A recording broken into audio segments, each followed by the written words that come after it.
Это Якутия-24, программа «Итоги дня» в прямом эфире. В студии работает Влад Давыдов. Сегодня в выпуске.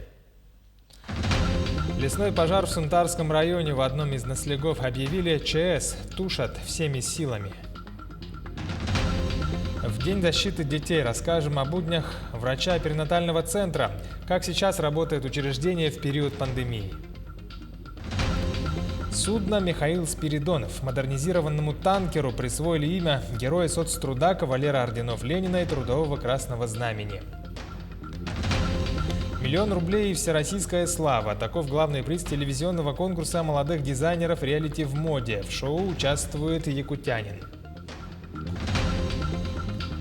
Якутия-24 глазами детей. В День защиты детей стали известны итоги конкурса рисунков нашего телеканала. Социальная работа «Алроса». Главная алмазная компания и целевой фонд будущих поколений провели для учащихся школ региона онлайн-турнир по шахматам. Лесной пожар действует в 900 метрах от села Тюбяй в Сунтарском улусе. Как сообщает Минэкологии региона, причиной возгорания стал человеческий фактор. На территории наслега введен режим ЧС. На тушение привлекли 109 человек. Дополнительно проводится мобилизация сил из наслегов Кутанай, Ильгай, Тюбяй, Жархан, Кюкяй, Кюндяй и Сунтар. Ранее возгорание обнаружили в 2,5 километрах от села на площади 10 гектаров, а за сутки площадь пожара возросла до 71 гектара.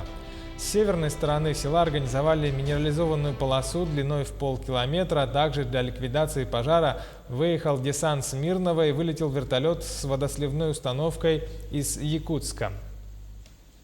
С целью недопущения перехода огня на населенный пункт в Сунтарский район в составе 10 человек вылетела оперативная группа Главного управления МЧС России по Республике Саха-Якутия. В состав группы входят сотрудники специализированной пожарно-спасательной части города Якутск со специальным оборудованием. Также в районе будет работать вертолет с водосливным устройством МЧС России. В настоящее время на данном пожаре работают специализированные подразделения лесоохраны и привлеченное местное население. Глава Якутии Айсен Николаев провел рабочую встречу с заместителем министра природных ресурсов и экологии России Сергеем Анаприенко и руководителем Федерального агентства лесного хозяйства Иваном Советниковым. Стороны обсудили спектр наиболее актуальных вопросов по лесному комплексу. Основной темой стали меры по повышению эффективности охраны лесов на территории Якутии от пожаров, снижению количества лесных пожаров в целом. Участники встречи остановились на итогах пожароопасного сезона прошлого года, в вопросах финансирования работ по тушению лесных пожаров, также обратили внимание на персональную ответственность глав районов за своевременное реагирование на лесные пожары на территории своих муниципалитетов. Дополнительные средства поступят из резерва фонда правительства. Уже сейчас председатель правительства Российской Федерации принял решение дополнительно выделить более 2,5 миллиардов рублей тем регионам, которые подвержены наибольшему климатическому изменению, где прогнозируются наиболее высокие температуры. И в ближайшее время, я надеюсь, это 2-3 недели, эти средства будут выделены. Отдельным блоком был вопрос по борьбе с вредителями леса. И республика, и Федеральное агентство лесного хозяйства тоже выделяют дополнительное финансирование на борьбу с шелкопрядом. И третий большой вопрос, который мы обсудили, это развитие лесопромышленного комплекса республики. Проговорили, что в южных лесничествах республики планируются инвестпроекты, связанные с заготовкой, что очень важно, с переработкой древесины. Перед главами районов поставлена задача не сбавлять темпов вакцинации. В настоящее время рост заболеваемости фиксируется в Амгинском, Горном, Мирнинском, Нерюнгринском, Нюрбинском, Оленёкском, Хангаласском, Чурапчинском районах. Новые случаи коронавирусной инфекции зарегистрированы в Аллайховском, Верхнеколымском и Амиконском районах. Вице-премьер Ольга Балабкина поручила главам районов не сбавлять темпов вакцинации для выработки коллективного иммунитета. Очень важно, чтобы жители районов вовремя вакцинировались, особенно это касается тех, кто по своей работе вынужден контактировать с людьми и находиться в группе риска, а также окружение беременных женщин и кормящих матерей, лиц старшего возраста. Только вакцинация поможет нам провести долгожданное якутское лето, не боясь за жизнь и здоровье наших родных и близких, сказала зампред правительства Ольга Балабкина. еще раз особого внимания к вакцинации семей беременных женщин, так как мы имеем очень тяжелые случаи, законченные в том числе летальным исходом, в связи с чем еще раз обращаем ваше внимание на необходимость вакцинации проживающих с беременными и находящимся в контакте с беременными сотрудниками, работниками, те, кто проживает в одной семье, членами семьи, так как эта группа лиц на настоящий момент находится в зоне риска. Количество тяжелых больных у нас непосредственно на койках стационарных наших сегодня действительно очень большое, поэтому еще раз обращаем внимание на необходимость создания подушки безопасности. Что касается цифр статистики, то в Якутии заболели коронавирусом за минувшие сутки 102 человека. Из них в столице 62 случая заражения, в Амгинском районе 9, в Мегино-Кангаласском 8, в Вилюйском 5, еще в 9 районах от 1 до 3 заражений. Тем временем в Нерингре поступила партия вакцины «Спутник Ви» в количестве 3000 доз. 27 мая заработали дополнительные пункты вакцинации вне медицинских учреждений. В районе первый такой пункт открыли в ДК имени Пушкина, второй в спорткомплексе «Шахтер». Из Нерингра передает наш корреспондент Тамара Игнатьева. С организацией дополнительных пунктов вакцинации желающих сделать прививку среди горожан оказалось немало. Уже в первые часы работы пункта в ДК имени Пушкина собрались много людей. В течение дня здесь прививку получают до 200 человек. Второй пункт вакцинации развернут в СОК «Шахтер». Он работает во вторую смену с 14 до 18 часов. За день здесь проходит процедуру около 40 человек. Здесь рядышком, кто живет, вакцинируйтесь. Очереди никакой нет. Удобно, очень хорошо, быстро, безболезненно, главное то, что. Вот. Мне надо ехать в отпуск, потому чтобы обезопасить малышей, привилась. По мере поступления вакцины количество таких доступных точек будет увеличиваться. Так, дополнительные пункты вакцинации планируется открыть на базе медицинского колледжа, клиники Атамнер. Также рассматривается возможность открытия пунктов в популярных общественных местах и торговых центрах. На сегодняшний день 7659 доз спутника уже проставлено и 1255 доз Эпивак короны тоже проставлено. В остатках у нас 969 доз спутника и 130 доз Эпивак короны имеется. И мы ожидаем новое поступление на этой неделе, новой партии вакцин. Напомним, что сделать прививку можно бесплатно, без предварительной записи по живой очереди, при наличии паспорта, полиса ОМС и СНИЛС. Обязательной вакцинации подлежат люди старше 60 лет, лица с хроническими заболеваниями, медработники, сотрудники социальной сферы, работники, занятые в промышленности, энергетике, строительстве и ЖКХ, сотрудники правоохранительных органов. Мы выдаем памятки, там все написано, как нужно себя вести после получения прививки. То есть не мочить, не тереть. Если есть небольшая температура, можно выпить жаропонижающее. Желательно не употреблять несколько дней алкоголь, так как это снижение иммунитета. Ну и общие такие укрепляющие мероприятия. То есть активно не нужно физической нагрузкой заниматься, немножко снизить свою нагрузку, если она даже есть в повседневной жизни, ну и немного последить за собой. Также привиться от коронавируса должны работники образовательной сферы, привлеченные к организации детского летнего отдыха, и сотрудники, задействованные в проведении массовых мероприятий республиканского масштаба. Тамара Игнатьева, Вадим Барашков, Нерингри.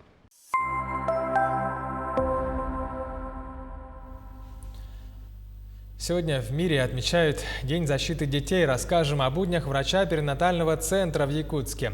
Там для женщин с ковидом сформировали акушерское инфекционное отделение. За 2020 год там родились от матерей с коронавирусом более 200 малышей. В этом году 70. У всех у них анализ ПЦР отрицательный. Как работают врачи, которые помогают появиться на свет малышам, и какие нововведения есть в перинатальном центре? Репортаж Яны Захаровой. Мария Бабич работает заведующей отделением новорожденных еще с момента открытия перинатального центра в городе Якутске. Решение о том, чтобы связать свою жизнь с работой с новорожденными, пришло, когда Мария была еще студенткой медицинского института. Сегодняшняя моя работа заключается Во-первых, это организация работы моего отделения. Это организация противоэпидемического режима в отделении, проведение клинико-экспертной работы, внедрение новых рекомендаций по неонатологии, внедрение новых методик. В связи с пандемией мы все соблюдаем противоэпидемические мероприятия. Это, во-первых, масочный режим. Да. В моем отделении активно идет иммунизация сотрудников против коронавирусной инфекции.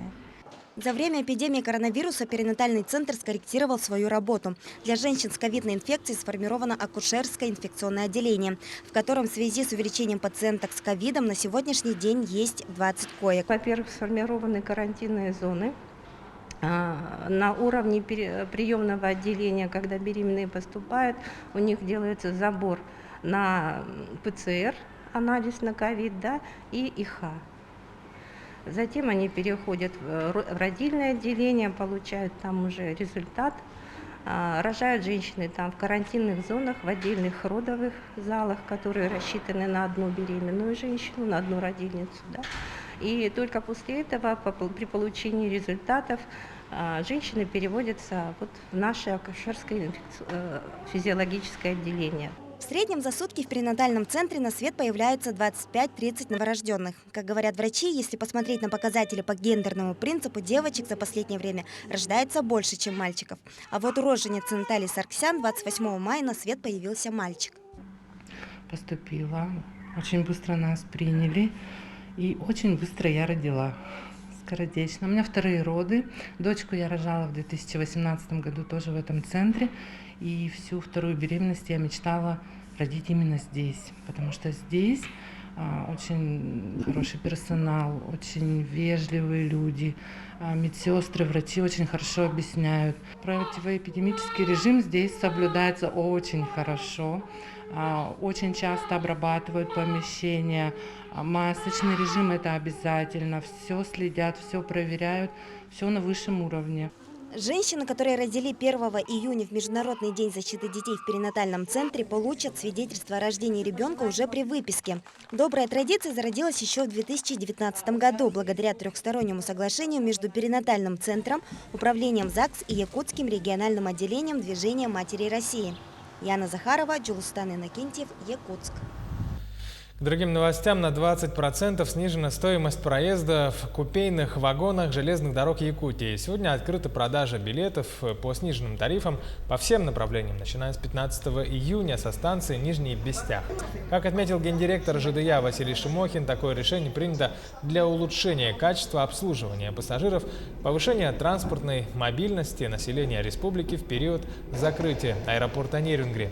Таким образом, проезд в купейном вагоне без пересадочного сообщения по маршруту Нижний Бестях-Владивосток теперь обойдется пассажиру в 7878 рублей, а до Иркутска 8308 рублей, до Благовещенска 5193 рубля.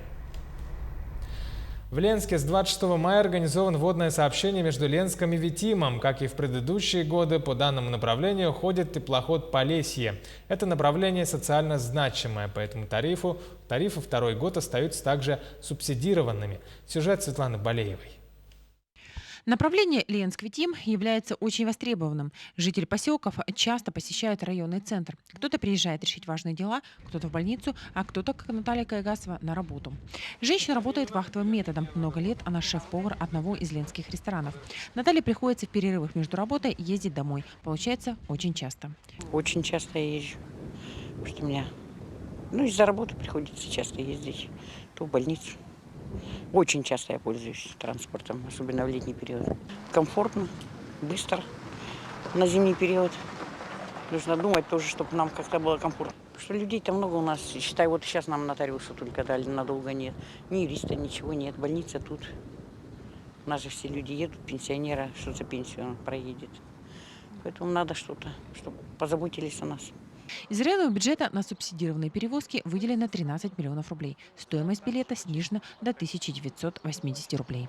Для администрации Ленского района маршрут Ленск-Пеледуй-Витим остается социально значимым маршрутом. Поэтому уже 4-й год муниципалитет субсидируемая стоимость билетов для местных жителей. Направление Ленск-Витим было и остается востребованным для местных жителей. Жителям отдаленных населенных пунктов района необходимо проезжать в районный центр для решения самых разных вопросов. Теплоход ходит ежедневно. В 6:30 утра судно выходит из Витима, прибывает в Ленск в 10 часов утра. В обратную сторону Полесье отправляется из Ленска в 15 часов и прибывает в поселок Витим в 7 часов вечера. В оба направления на теплоходе не остается свободных мест. 2-й год, да, я работаю, то есть летом, именно в июне, в июле полные посадки. Это, ну и в принципе, да, очень много народу уже начало ехать. Всем все нравится.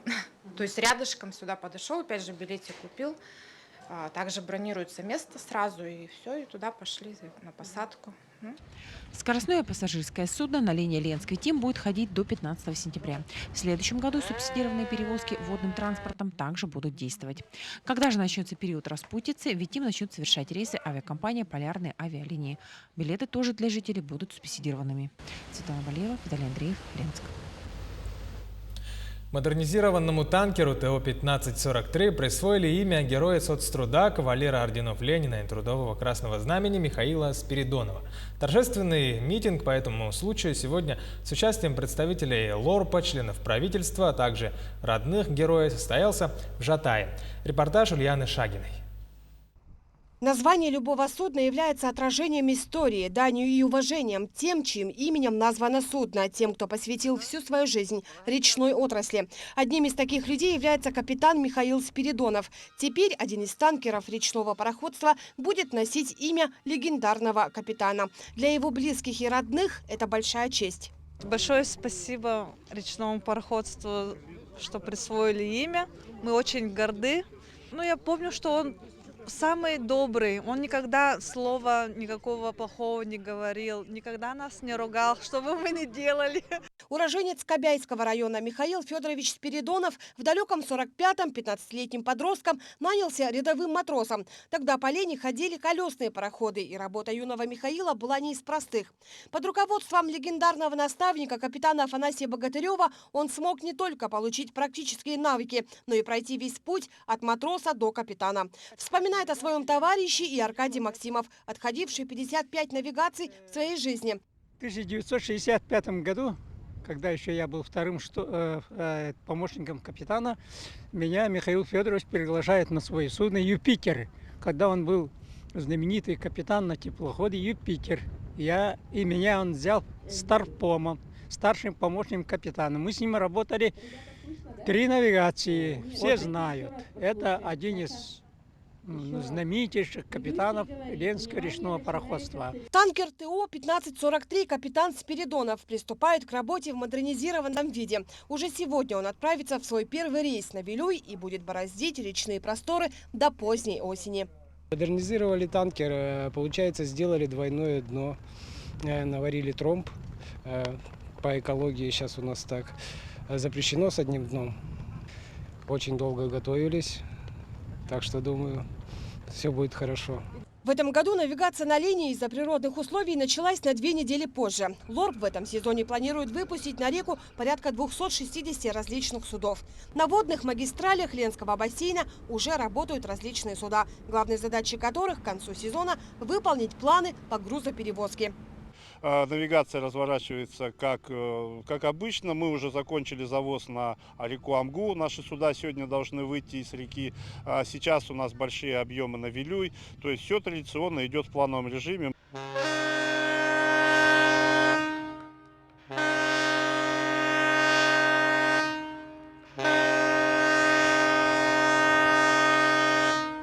После традиционной тройной подачи гудка капитан Спиридонов готов выйти на реку. Трюм танкера будет украшать портрет Михаила Спиридонова, с любовью подаренный экипажу внучкой легендарного речника. Ульяна Шагина, Илья Сыромятников, Якутск.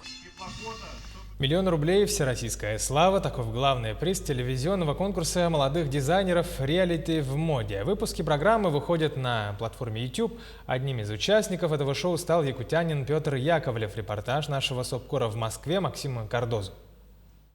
10 молодых дизайнеров со всей России каждую неделю проходят испытания. На каждом этапе им в течение всего лишь нескольких часов нужно придумать и сшить уникальный наряд на заданную тематику. Во втором выпуске образ от Петра Яковлева стал лучшим. Винтаж классно, что ты взял 2000-е, и то, что ты смог сделать это за то же самое время, что и все остальные, это удивительно. И классно, что ты выбрал, видимо, неопрен, я так понимаю, да? Да. Он круто держал структуру, и это прям супер достойная работа. Во время конкурса многие участники сталкиваются с трудностями. Часто дизайнерам не хватает времени на воплощение своих идей. Есть такие, которые плакали, конечно, да, было такое тяжело, сложно.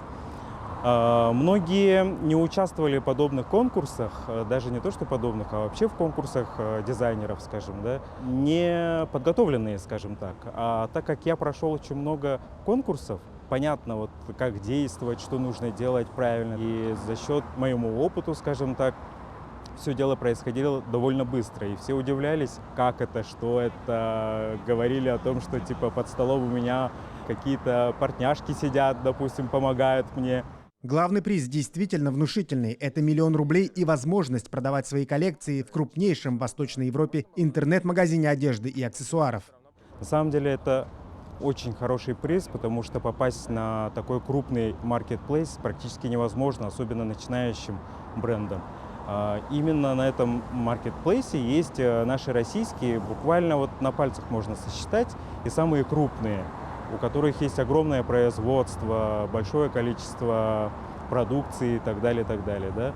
Ну, это не говорит, скорее всего, о том, что 100% попадет каждый бренд. Ну, скорее всего, будет лояльный подход, я так думаю. И, может быть, не прямо сейчас, да, а прям подготовиться к этому, с осенней коллекции, зимней, возможно, даже с весенней следующего года.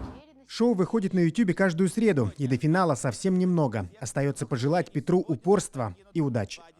Максим Кардозу, Виктор Олесов, Москва.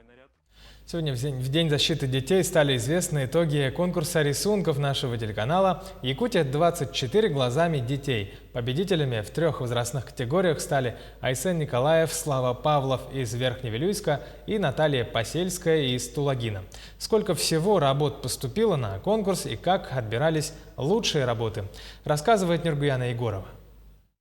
Перед тем, как выйти в эфир, ведущий приводит себя в порядок. В этом ему помогает визажист. Процесс ежедневный и обязательный, что и было продемонстрировано на рисунке 13-летнего Славы Павлова из Центра помощи детям-сиротам Верхневилюйска. Одна из работ, которую высоко оценили члены жюри. Мы, как телевизионщики, конечно, уделили внимание деталям в рисунке. Были рисунки, где просто присутствует один ведущий, но нас интересовало то, что как ребенок видит нашу профессию, поэтому наличие камер, окружающей обстановки, каких-то деталей для нас было очень важно. Кроме того, актуальность темы, доступность и то, как видит ребенок нас, а также яркость картины тоже имели огромное значение при выборе героев. На конкурс поступило около 100 работ из разных уголков нашей республики. Из Нерингри, Зырянки, Оленёкского, Момского, Чурапчинского, Горного и других улусов. В каждой работе чувствуется атмосфера телевизионного мира глазами детей через объектив. Какими они видят и воспринимают ведущих, корреспондентов, операторов. Некоторые рисунки были настолько реалистичны, что не стоило большого труда угадать, кого же нарисовал ребенок.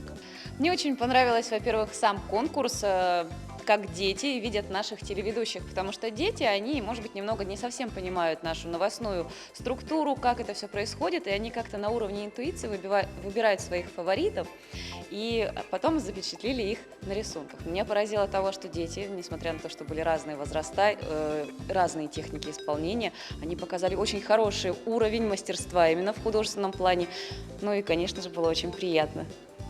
Жюри было сложно сделать свой выбор. Все рисунки отвечали требованиям конкурса. Работы не переставали поступать даже после завершения приема рисунков. Творчество детей можно увидеть сегодня в межпрограммном пространстве телеканала «Якутия-24». А победителями конкурса стали Айсен Николаев, Слава Павлов из Верхневилюйска и Наталья Посельская из Тулагина. В свободное время я люблю изучать китайский язык и рисовать. Также я очень рада, что я заняла первое место в таком замечательном конкурсе телеканала «Якутия-24» глазами детей. Хочу выразить свою благодарность организаторам этого конкурса и хочу поздравить всех детей с сегодняшним чудесным праздником. Помимо основных победителей, поощрительными призами отмечены 6 работ. Спецприз телеканала получает воспитанник детского сада «Незабудка» города Нерюнгри Виталий Коваль. А сюжет хотелось бы закончить надписью Анастасии Кузьминых, описывающей свой рисунок. Смотрите только хорошие новости и верьте в добро. Нургана Егорова, Григорий Хлопков, Павел Пахомов, Якутия 24. Ко Дню защиты детей алмазная компания «Алроса» и Целевой фонд будущих поколений провели для учащихся школ республики онлайн-турнир по шахматам. Напомним, «Алроса» уделяет большое внимание развитию социальной сферы на территории республики. Традиционно это не только формирование бюджета Якутии за счет налогов и дивидендов, но и по 10 миллиардов прямых отчислений на социальные проекты по Якутии. Так, ежегодно компания реализует 500 социальных проектов. Одно из основных направлений социальных инвестиций компании «Алроса» – поддержка целевого фонда будущих поколений Республики Саха-Якутия, благодаря которому сегодня юные шахматисты объединились в шахматном онлайн-турнире. Сюжет Дмитрия Тымырова. Онлайн-турнир длился 1,5 часа. Соревнования прошли на сайте lichess.org в формате арена по 3 возрастным группам. И собрала в этот раз рекордное количество участников. В нем приняло участие 185 участников из 19 муниципальных образований. И очень отрадно то, что с каждым годом количество участников увеличивается, и количество муниципальных образований участников тоже увеличивается. Например, если в этом году 185 участников, мы в прошлом году тоже в связи с ограничениями провели соревнования онлайн-режиме, это на сайте Lichess. Тогда в прошлом году было участников 113 из 13 муниципальных образований. Главной судьей мероприятия выступил тренер-педагог шахматного клуба «Комбинация» Руслан Пахомов. Как он сообщил, этот вид интеллектуального спорта за последние годы стал более востребованным среди школьников. Число ребят, которые сегодня занимаются шахматом, выросло в разы. Шахматы до сих пор запись идет. После последнего фильма «Ход королевы», да? Поступает у нас очень много заявок, и современные родители приводят детей, особенно младших школьных возрастов и детсадовцев. Действительно, в этом году большинство участников были именно дети младшего школьного возраста. Так, юная шахматистка София заняла в этом турнире 1-е место. Люблю шахматы, потому что там нужно думать. Я 4 раза победителем была, или 5 раз. Какие у тебя планы на будущее?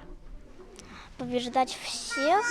По словам родителей юных дарований, этот вид интеллектуального спорта не только учит детей дисциплине и усидчивости, но и развивает логическое мышление. Поэтому на шахматы они с большим удовольствием отдают своих детей. Первые шаги мы делали с 3 лет, 4 года. Она только азы узнавала, и с 5-6 лет уже как-то серьезно взялась. Игра пошла у нее, и понравилась. Но у нее как это спорт, она как спортивный человек у меня. Любит побеждать.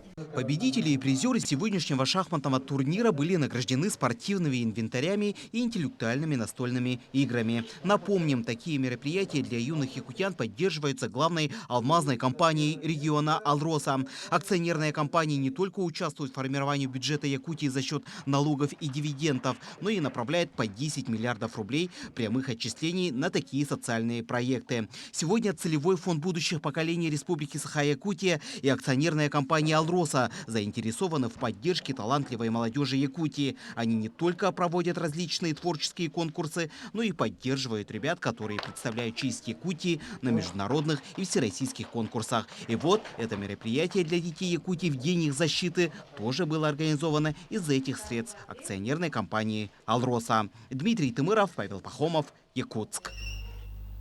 Таковы итоги дня сегодня. Оставайтесь на канале Якутия 24. Будьте всегда в курсе.